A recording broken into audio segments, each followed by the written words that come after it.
talking about the use of cell phones and how there's such a heavy, heavy, heavy parallel to condoned drug use.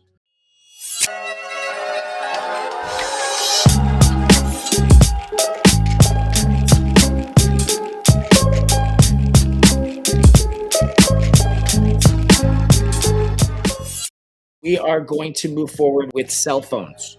Um, I promise I won't ramble too much, but as a kid in the 80s, I mean, we didn't have them. So um, it was so weird having like a phone in your pocket. And as it's evolved, it's just become this sort of all encompassing thing. I think there's, I'm sure, varied opinions on them, and I would love to hear them if you have them. For me personally, I can easily look at them as being, um, I'm not going to say evil because I think that's the wrong word for it, but like something else will come to me as we go. I promise. I'll figure out a cool word. What I did was, in anticipation of our night tonight, I put together a couple of mood boards. To be honest with you, I always kind of just thought of these as being brainstorming boards, but I guess they have a cool name now, which mood board's awesome. So I put 3 mood boards together. Each mood board's going to collate to a different piece that we're going to work on. By the end of the stream, I'm hoping that we'll have some notes. We might get some sketching done, but we're really going to just kind of tear apart the ideas that I've put out. And we're going to try to come up with some cool ideas, cool images, and ultimately we'll have a sort of a framework of a piece. On your screen is my mood board for the first of our 3 pieces we're going to talk about. And what I wanted to sort of approach in this mood board was the concept of cell phones as addiction, and like very much the drug kind of addiction, drug culture sort of addiction. But I also wanted to play in a space that I thought would really give us a cool opportunity to sort of do like glossy dirty, if that makes sense. Fine. And in this case, I really wanted to play with a place that I really enjoy. I love pop art. I really do. It's really cool. I like the hit you in the face kind of contrast that you get with it.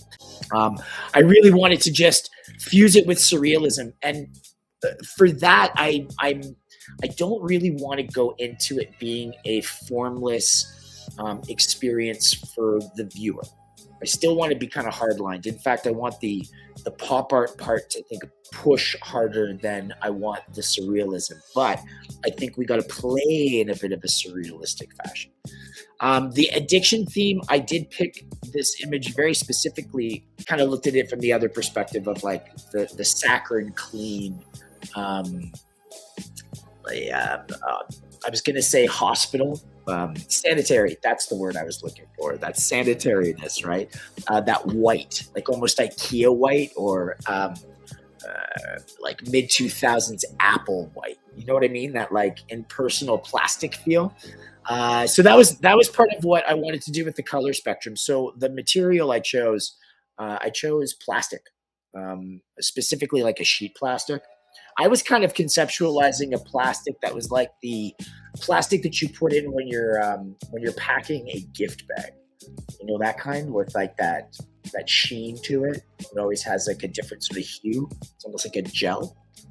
I was thinking that kind of feel for the material, and then the colors I chose. I'm almost questioning them, and I'm thinking maybe I went the wrong route. I think we should have probably went with like brighter, almost punk rocky pinks. But that said, I went for a more muted palette because I thought that would be a little bit more jarring for the viewer. Like you were expecting it to be this sort of blowout color spectrum, and instead it was just kind of like a bit more of like on the fringe. And then I did look at some of these images. Like I liked the subtlety of this approach with the surrealistic thing. I'm just thinking it doesn't necessarily resonate for what we're doing, but I think it speaks to the restraint that I think we need to do for a piece like this. Obviously, I threw the cell phone in there because, I mean, we're talking about cell phones. I appreciate that we all know what they look like. But, you know, we have to kind of put the subject matter in there. So this is the first piece we're going to talk about. It's the first piece that I have a pretty strong vision for. I was out with a couple of friends of mine. We were talking about projects in art, and on my way there, I had this epiphany about this piece. I was like, you know what would be really cool is if you had a cell phone, yeah? And it was on like, okay, so for all those people at home who don't understand what I'm about to lay out, I'm just going to say it. I'm about to talk about drug use. So if anybody's uncomfortable with that, take like a 5 or 6 minute pause, I think, because I just got to talk about it. So anyway, so we're conceptualizing somebody doing a line of cocaine or a line of some sort of powdered drug. And typically it would be off a mirror. So think 1980s cocaine use, right? So I want to put the mirror, I want to replace with a cell phone. Ooh, and I just so happen to have a cell phone. Well, I actually have a tablet, an old one, but it'll kind of help because it's an exaggerated form. So I had this idea of like the cell phone being the replacement for the mirror and the character doing the line, but the line is like social media apps that are like coming off of the actual screen. And then they're kind of, the phone itself is starting to go in. And what I really wanted was the glow of the cell phone itself, like sort of blowing off of the face, and then inside the eyes having like a sort of swirled, almost like whirlwind effect of a like the social media logos kind of smooshing together. And I wanted it to be like that image was just like it's this giant thing.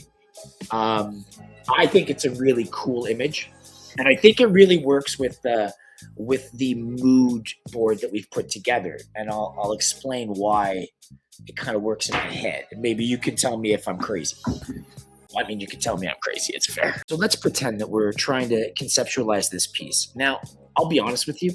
A lot of the times when I'm sketching, so it's not going to be sexy time, but it's like almost trying to grab things and move it around in your brain so that you can find the way the wedge works, if that makes sense. So in this case, what I'm probably going to struggle with the most is going to be the proportion of the head, right, in relation to this exaggerated cell phone, right?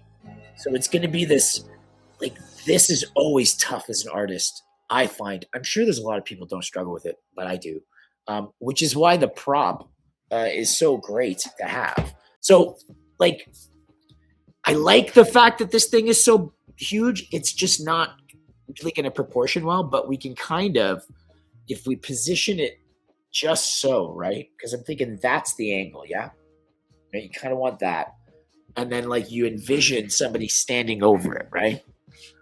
So much of what you're doing when you're doing this kind of conceptual art is like you're staging it like it's a camera shot. And in your brain, you're going like, okay, like I need to kind of position my viewpoint from a specific spot. So, I mean, anybody who's taken photographs of maybe food or really small things, or you're just a really good photographer, you're an artist, you understand what I mean. So in this case, I think the biggest struggle we're going to have is this idea of like the distance between the face, right, and the pad itself. And then how do you express that, you know, disconnect between the back and the front without making this thing look like I have a giant iPad? I mean, yeah, sure, it'd be kind of ironic to do this, but we're doing cell phones as the subject, right? So I think we can also utilize a little bit of that comic book pop art feel to cheat, right? We're going to exaggerate everything. So then the question becomes like, what's the frame of our piece, period? So what I like to think about is, you know, we can draw a picture and then we can frame it, right? And we can cut pieces out. But if you have an idea of what the framing is going to be like before you start, well, you're rocking and rolling, right? So in the case of the image we have now, what I'm going to do is I'm going to go, okay, I want to kind of look at this kind of framing, right? Because what this will allow me to do is I'll be able to kind of pull that entire image out. So let's just add a little bit more love here and we'll switch colors just so we can see. I'll be able to like take this base image right here, right? And I'm going to be able to blow it out, pulling it all this way so that we're really, really focusing on like a tighter piece of the features. I would suggest that where we're going to end up is really in this set right there. It would be kind of like where like your two eyes right here through this whole section of your face. That's what we're going to end up with. But, and this is the part I would say, don't cheat it. Draw the whole thing. If you're in a digital format, draw the whole thing. If you're in a conventional, like I have a pen and ink and I have paper, you can still do this, right? I mean, you can take your piece, draw the whole piece, and then build out black borders or even white borders and just place them over the piece in the shot so that you can still attain what we're talking about here, almost like a zooming or a pull out or a pull in sort of effect, right? So in that sense, don't be afraid to experiment with this kind of thought process and arguably do it. I think it's really worth it. So anyway, so if that's the area that we're really going to end up, which is really just this kind of area here, now we have to start going, okay, now I've got a nose, right? But I got to like smoosh and so this is where you start to get into the question of like reference material, right? I'll be honest with you. When I made this mood board, I knew exactly what I wanted to do. Like legit. I knew because I was already thinking about it before I started. So I was not concerned with what I had to do to achieve this. That said, I could also use this mood board to create other images that would be just as strong and possibly even more deep in their sort of thought process. So, do you know what I mean? Keep that in mind when you're building out these things. And arguably, you could say, I've got like one idea or one mood board that starts to fuel a litany of different ideas, right? So, remember that you can use your mood boards to inspire you to complete a piece of work and keep you on task, or it can inspire you to create the images based on the things that you kind of want to do. So if you're thinking about this series, for instance, I took a subject matter. Back to the monkeys, it was monkeys. It wasn't monkeys doing specific things or searching for ideas that surrounded a narrative. It was draw monkeys. I just happened to put them into different scenarios, and then I kind of gathered them all up and started to play with them in their own way, right? To sort of make something more cohesive. In this case, we're doing something different, right? Right in with the narrative of we have our subject, and that's the cell phone. All right, so back to our crazy perspective enjoyment fun here. So we know what our biggest challenge is. It's going to be trying to figure out how we're going to get that definition, and we're going to get that definition to physically slide. So there's a couple ways we can attack this. One way is the obvious way, which is we're going to sketch the shit out of this, and we're going to make it so that we get it to where we want it to go through, like I say, attrition. Pro tip, maintain your layers and get rid of them or file them, because don't be like me. I am very bad with layer maintenance, and I will work on it, I promise. But yes, maintain and fix your layers, label them, be smart. Don't be like this guy.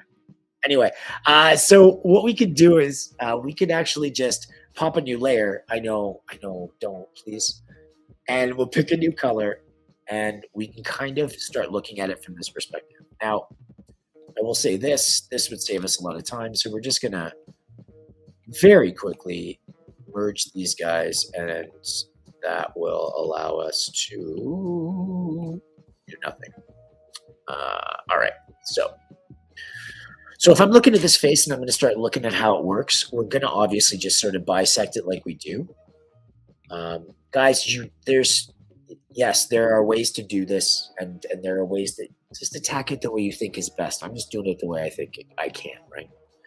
Okay, so we're gonna bisect the face, and we're gonna kind of give it a little bit more of that center mass. Now, the catch is that, and like I'm even doing it as I'm doing it, is that I'm already attacking this in a way that's gonna force me to make like choices, right? Like if you look at it, am I tilting too much? Right. And we're back to that perspective game. So if you're going to use a reference, and I mean, I say this very honestly, if you've got a physical reference and it's something you like to use, pick it up and play with it often. Um, Photographs are another good one. I think I mentioned that already. But yeah, so if you got to kind of do this, and if you have a camera on like a laptop where you sketch, even if again you're not using something digital, pop it, because gives you a lot of really nice references. Because now I can go and look at my camera and I can use that as kind of my perspective when I'm doing the piece. And you can see where we're going to struggle, right?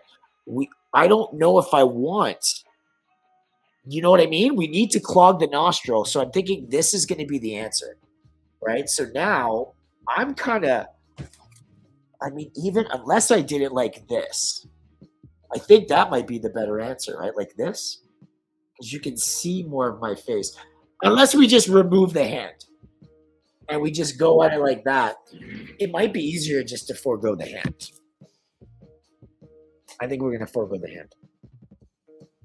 I mean, we could always add it in if we need to, but do we need the hand? I don't think we need the hand. So we're not going to do the hand. Okay, so now it's a little like, I actually don't mind having a little bit of distance here, and I'll kind of explain why. I actually don't mind having distance between here and the face, especially the nose, because if we have a bit of distance, then we can have that pulling effect off of the actual pad itself going into the nostril. So then it's exaggerating that, because that's the idea, right? It's like a kind of like a vacuum effect. We want the entire screen to start sucking in, right? So that it looks like he's like consuming the cell phone through his nostril. And then the byproduct, of course, is if we've got our, our eye here and our eye here, we've got that cell phone mirror effect that's coming off of the cell phone itself. I picked the worst color ever to do that. But you get the idea, right?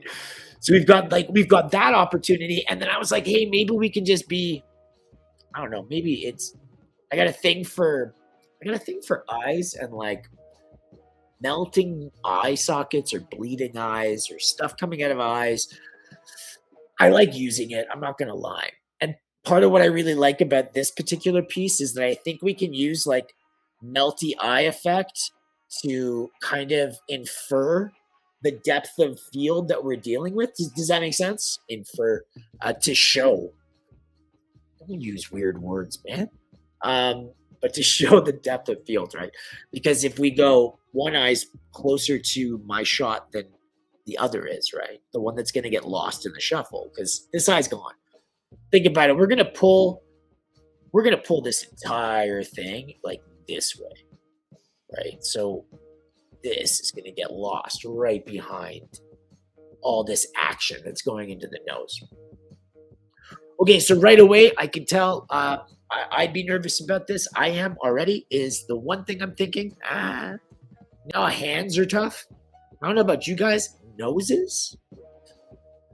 They look so good when you like just pencil them in, and then you start making like decisions on how to kind of form the bulk of it. And you're like, oh, dude, this does not look like a nose anymore. It looks like a shape.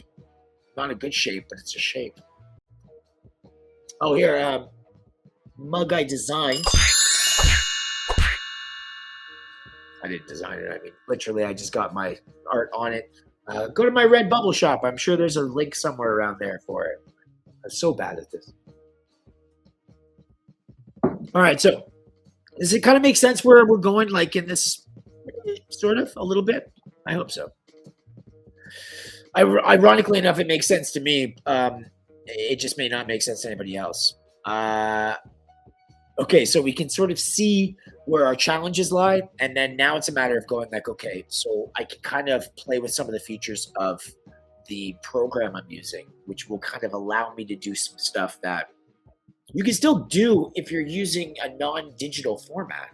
It's just a little bit more difficult to execute, or it's just a lot of erasing. So realistically, it's probably a game of just don't press so hard on your pen. It's very, very unhelpful. Okay, so um, obviously my face mapping's a little off. It's a little too facing me, right? But we went back and we did talk about just kind of giving this a little bit more of that substance. And I think we do want to pull back here, but I think we're going to go a little less, and we're going to kind of pull a little bit more that way. We're going to assume that we're going to get an ear in here somewhere, right? And don't be afraid to like do those kinds of ovals or circles when you're starting. You're The entire idea is you're sketching, so it's going to get all messed up and changed anyway. Um, this is where we're going to get, or this is where I'm going to get tripped up, right? And that's just because of me as an artist. I know where I excel and I know where I have some weaknesses. And one of the biggest weaknesses I have is kind of understanding depth of field when it comes to these kinds of ridges that you get in your face, like the bridge of your nose, right? So when you look at your nose, pull up my hat, see your nose, yeah? And you've got that ridge in. It's really kind of easy to kind of create that depth on either side of the bridge of your nose, just like kind of doing the sides of a pencil, right? I need glasses, right? But when you're sitting forward, right, you'll notice that there's that, like, we now have to create that depth that crosses both sides, but it's optical illusions, right? This side becomes a smaller, it looks smaller, it feels smaller, but then you have the curvature of your face that's pulling the entire feature this way. And as you turn, that makes sense to your brain or to you because you do it all the time. But when you're trying to express that in a visual format through your hand, it's janky, right? So it's back to that kind of like war of attrition idea. So I know this is going to be a problem for me. So I kind of want to attack it right away. Like don't delay the inevitable. And the other thing too is, and I mean, I say this again, have reference will travel, right? So now I'm just kind of looking at what I got to deal with in totality. And yeah, I agree with every artist you see on social media. Shapes are your friend, right? Shapes are your friend, guys. Draw boxes, draw triangles, draw ovals. Like it will form into stuff. You just take your time, build the grid, then fill it in. You know what I mean? Like this is the trash knows, but I don't care at this point. I just want to understand it. The thing about is just building this idea in a sketch. So we're going to build the idea in the sketch. And I think we have to be a little bit more mindful of the fact that this piece specifically is going to get heavily mushed around and manipulated. Cause like I said, we're going to be getting like here. So we're going to do a lot of work to get the shot that's inside the mustard circle. I'm assuming that's mustard, looking yellow, whatever. All right. We also know that based on what we've kind of experimented with, we're not going to get the full mouth in this. We're going to again get a half mouth, most likely this kind of mouth. And I'm thinking it's kind of like almost like a ribbon. You know what I mean? It kind of bends down like this and comes back. So I'm thinking where the mouth is going to be kind of like on the bottom half of the ribbon space, because we're also like we're tilting, so like nose kind of pops out here like that, right? If the ribbon is here, that's the mouth. You know what I'm saying? I do this a lot. You kind of pull off and you just sort of sketch out a form in like a side pocket of something so that you can go, okay, yeah, that makes sense to me, or no, it makes no sense. Sometimes that makes it a world of difference in sort of translating your brain into a physical thing. Um, we also know that like the chin's gonna bend back and it get like sort of lost behind that cheek. Right now, I'm not suggesting that we're gonna be like making Tweedledee here, but I think we have to kind of, again, be aware of the physicality and like uh, I'm trying to think of it, the mass. Thank you. The mass of whatever we're dealing with, right? So looking at where we are, right? You've got the kind of the front half of the head here, right? Because we also have to remember, like, it's a skull. It's not mushy. All of the stuff, the appendages on the front, the nose is flexible, right? The ears are flexible. The cheeks can smear, right? If you're smushing your face, this is going to happen, right? So I've got my face like this. It's going to change the way the shit works. Just as much as if I was tilting, we're going to get into lighting and shadow and all that fun stuff eventually, but as it stands, we have to be super aware of the fact that, again, we're looking at a shot that's about this big. That's the feature we're looking at, right? Okay. So smearing face, right? We've got this little piece here. And then that's when we have to start considering, now we have to consider this, right? Now we have to consider our cell phone. We have to consider the distance from the face.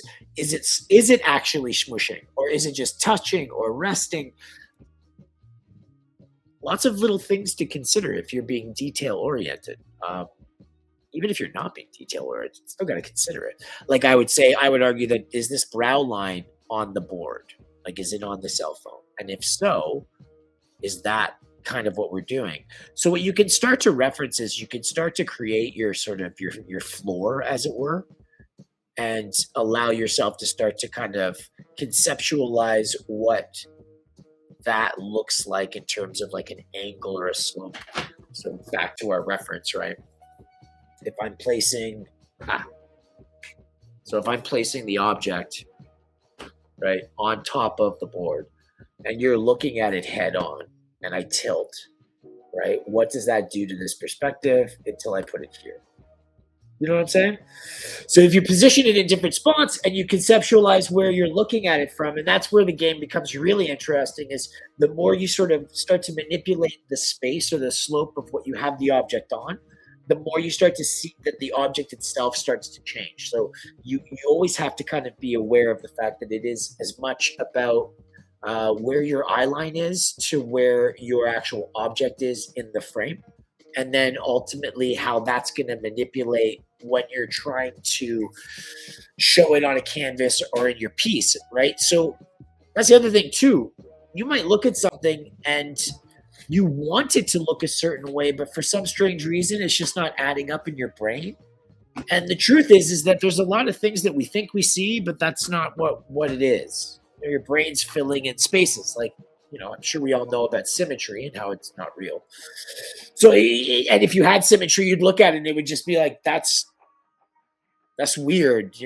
So we don't have that sort of demonstrated in nature, but our brain tricks us into thinking that it's there, right? Obviously, there's, examples of people or objects that have such a disproportionate shift in their symmetry that, obviously, they're the exception to the sort of commonality, I guess. I'm not going to say the rule because it's not fair to say that, but I think you get my drift. You get my drift. Okay, so we see our challenge here, and I got to be honest with you, I'm less concerned about the cell phone as I am about the face on the cell phone. I don't think we're going to struggle with the cell phone. I got to be honest, we're going to exaggerate the crap out of it because let's be realistic here, right? Your cell phone is this size. Oh, you know what? I have another demo. I really wanted this phone to be cool, but it wasn't. It's one of those flip phones, and it was like the first generation Samsung one, and it got a crease, and then it stopped working. But for the purposes of our demonstration, this will work. So now we're like, okay, that's a bit more realistic. Okay, it's a older model, so let's assume that we can probably get away with another, like, I don't know, what'd you say, half inch on that side, maybe a half inch on this side, right? Okay, so let's just sort of conceptualize that. Now we have a question of, okay, wow, all right, So, folks at home, what are we going to do here? Are we going to have our cell phone just sort of floating in the ether, kind of like this? And then the head is just doing it and we're good with that image? Or, I don't want to complicate things, but do we need some sort of hand holding the cell phone while they're doing the work? Do you see what I'm saying? So we now have to consider that because obviously when we're doing our like looking at the demo with the old iPad, this thing's massive, right? It's not exactly realistic or on the same level as this. Okay, do you have to do that? Do you have to make it that way? No, you don't. You can make it whatever you want. You could make the entire like table in your mind that the man is doing the metaphorical line of drugs off of. It could be the whole table. It's your world. Do whatever you want with it. For my sensibility, I kind of want it to have that resonance of the actual object. I want people to be able to recognize it. It, in fact, is kind of the central idea is that I'm talking about that as my main subject. And in this case, like we kind of go back to, we're talking about this sort of the depicting of addiction. So we're not trying to make it nice. We're trying to make it thought provoking, and we're trying to say something, right? And we're going to say it in a very blunt way. There's no sneaky here. Um, the fun part again is how we're going to depict that and whether or not people catch it or whether or not they care. Now, one of the things I want to kind of point out in terms of this particular piece is I really, really want to sort of anchor some of these images into, I'm not going to say genres, but perhaps just sort of, okay, maybe genres is the right word. Subcultures or cultures. We'll see how this works out as I explain. So in this case, I want this to be very reminiscent of like 1990s skateboard culture, right? I want this to be one of those kind of like hyper graphic kind of shots with just really exaggerated forms. And again, using this color palette and this kind of approach. Again, like, so I like this kind of like that punch. And I like the idea of matching that kind of cleanliness to the same cleanliness of these types of drugs. Like there's always a contrast of feelings when you think about um, casual drug use or non-prescription or non-prescribed drug use, although that's another conversation, right? Um, and there's like those two worlds, right? You've got the clean drugs and you've got the dirty street drugs. And I have to utilize that lexicon when I'm speaking because the audience is going to have a preconceived understanding of language, right?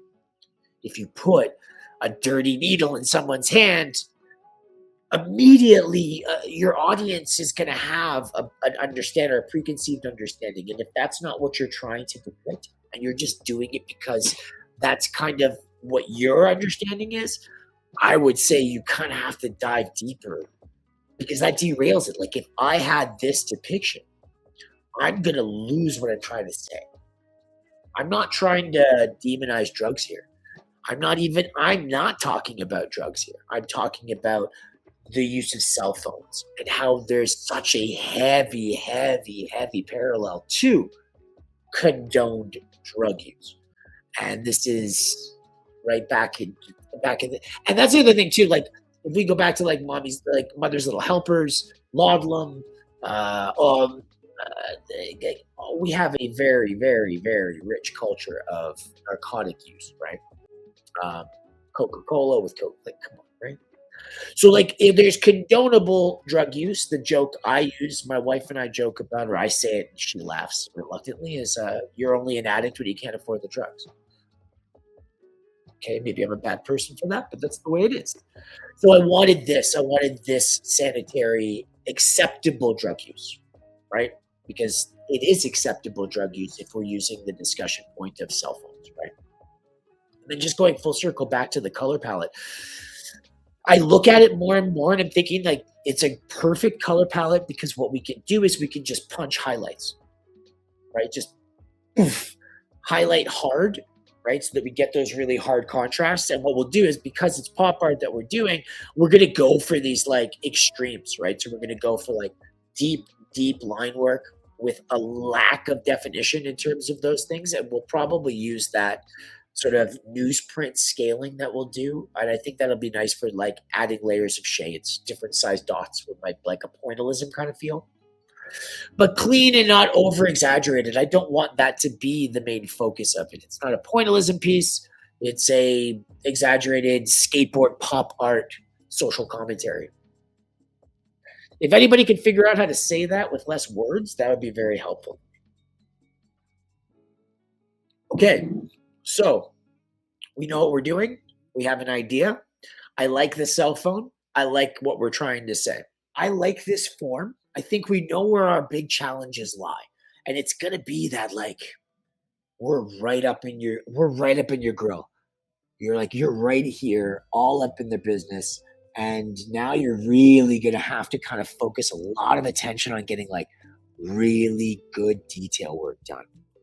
So remember, you're tricking your own eye as much as you're tricking your audience's eyes. And for us, what we're going to be doing here is we're really going to have to try to figure out how we can balance this tight feature work while still being able to also showcase the other thing that we're doing, which is kind of the message, right? Don't get it all, as they say, as the kids say, don't get it twisted. We need to keep the eye and the focus on what I would argue is the biggest thing that we're trying to say here, and that's this thing, right? It's this. It's all the action that's coming off of this screen, right? It's that pull, it's that consumption, right? That's what we're trying to talk about. We're looking at the cell phone as if it's the object of consumption. It's giving you satisfaction, euphoria, hope, whatever it is. And maybe that's something we can do. Like, here's the clever fun, right? We're going to be right really close on that screen too. So we're going to be right there. So what I'm thinking is that if we're having like if we're going to be able to see some of this in that front depth of field, we're good. Listen, we're going to cheat it. It's not going to be the way it's supposed to be. We're going to roll this way, and we're going to still have this. And we're just going to kind of manipulate it ever so slightly so it kind of breaks so that we can see it. And what we want to do is like we could take the Instagram logo and change it to like hope. Do you know what I mean? Like love, and just like manipulate the Facebook logo so it says something else. Like that kind of stuff I think is trippy. We go with this? Okay. All right.